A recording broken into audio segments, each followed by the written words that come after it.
yan? Ba't hindi ka pabihis? Bakit may lakad ba tayo?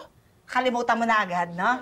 Di ba kagabi, kaya ako pumayag magpuyat at mag-Netflix kasama ka dahil sabi mo, ihahatid mo ko today. Ang init-init ng panahon, ano gusto mo mag-commute ako? Ikaw naman, ang init-init ng ulo mo. Isira nga tong rep, oh. Tingnan mo, ay lumamig. Ikaw ang sumisira sa buhay ko. Buisit ka, bibuisit mo kung aga-aga. Magbibista ako! Naku, sayang, be.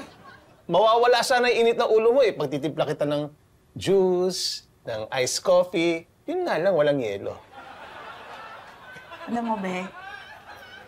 Para kang yelo. Ako ba nagpapalamig ng ulo mo? Hindi. Para kang yelo. Ang sarap mo ihampas na pader! Hay, nako!